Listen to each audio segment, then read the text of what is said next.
and Brother Mr. Salahuddin Mateos, who's here. He's one of the great scholars that teach me about New Bedford and her people. I have 3 dates I want to talk to you about. One date is called October the 30th, 1835. I lived in the South. There are many people who are called Indians, tribes here, that were here before Columbus came. I call myself a Moor, M-U-R, which is Arabic, which means one who is of the light. Now, those of you who are Portuguese and Spanish descent, I want you to go back and read the history of the Moors in Spain and Portugal between 700 AD and 1492. When we lost our power there, we became slaves to the Caucasian people, and Columbus was allowed to come here. He had Moors who brought him here, because Columbus did not know the sea. We were masters of the 7 seas prior to 1492. And so what happened, you are experiencing through the Portuguese, Spanish people, the legacy of the Moors. Don't forget this. And that's why America is called America, because America is Arabic, and they took it from the nation of Morocco. So when you get a chance, go on your TV set, look at President Obama's speech in Egypt. He said, I'm the first Kenyan to be president of the United States. He didn't talk about color or race. Then the next picture you see him saying the oldest treaty in the world between the United States was Morocco. Got it? And then he goes next, you see a picture of him and his wife coming out the Moroccan embassy with her dressed in a red robe, which is the color of their flag, and a 5-point green star, which they say their flag is 10,000 years old. All right? And the last thing you see him is a picture of President Obama with a picture of a man named Noble Drew Ali, who was the founder of World Science Temple. And he's declared to be the first man of Moorish descent to resurrect Islam here in America. So I want you to understand these things. We are a result of many incidents that took place in history. Now, the second date is, like I told you, the first date is October 3rd, 1835. There were Native American people, one named Osceola. And he was the leader of the Seminole people, tribes in the swamps of Florida. The Caucasians could not get rid of us.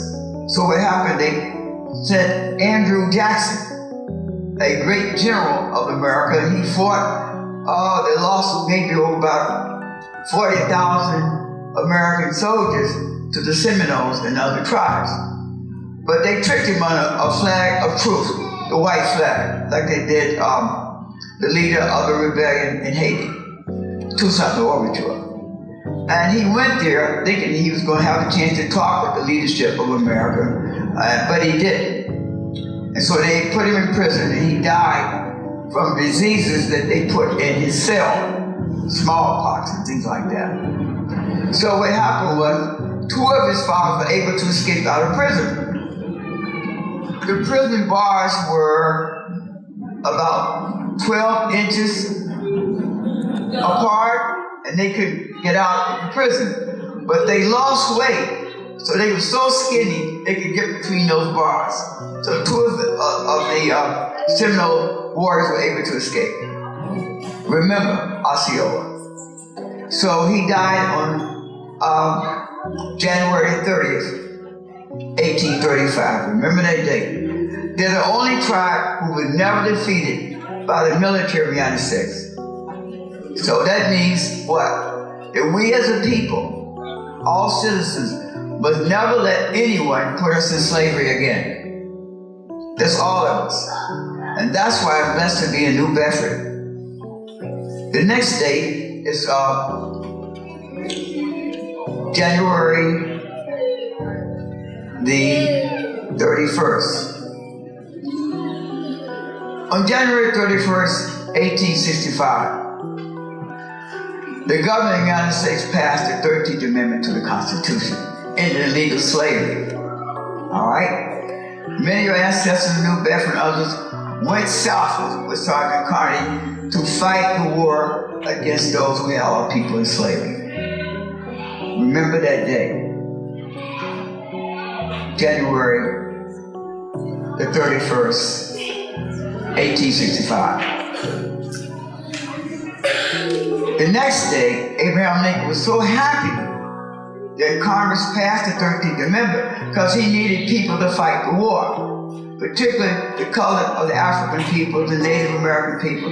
This what brought us into the Civil War with Sergeant Carney and others from New Bedford to go south. It was a suicide mission. In other words, they went down there to get killed. They were led by a Caucasian officer. But we lost a lot of our men, both colored and Caucasian whites, in that war. Sergeant Carney was wounded, as well as others. The Caucasian man from Massachusetts, he lost his life. It was a suicide mission. They were fighting uphill. And the Southern forces in the South were shooting down at them. They knew it was a suicide mission. So thank God for all those men and the women who supported them. They brought us free. All right? That's why President Abraham Lincoln was so proud, because the Southern forces was at his door in Virginia. They're only 2 days away from Washington, D.C. But that's the miracle that happened on that day. The other day is called February 1, 1865. So February 1, 1865, President Abraham Lincoln declared this National Freedom Day. All right? So we don't celebrate that today. But that's what we should do. I hope New Bedford, Massachusetts would be the first city in America to make it a law, a rule to remember those 3 days. All right? October 31st, October 30th, January the 31st, and February 1. This is your history. And that's why I won't leave New Bedford. Let's speak first. All right? So on this day, February 1, 1960, 3 of my friends and I, Joseph McNeil, Frank McCain, and David Richmond, decided we had had enough of racial segregation in the South. And so we sat down at the Woolworth restaurant in Greensboro. And that was the beginning of the sitting movement. And the whole decade of 1960 was run by students from here all over the world. And even Dr. King, whom I met in 1960, when all the students met in Raleigh, North Carolina, we formed the Student Nonviolent Coordinating Committee. That was the group that led the freedom movement throughout the South and all over the country. These are your parents, your grandparents who did this over 60 years ago. With that, I'm going to leave you with this. God bless America, land we all love. Stand beside her and guide her with the light from the light up above. From the mountains to the prairies to the oceans white with foam. Got hit high note. God bless America, our home, sweet home. God bless America, our home, sweet home. God bless America.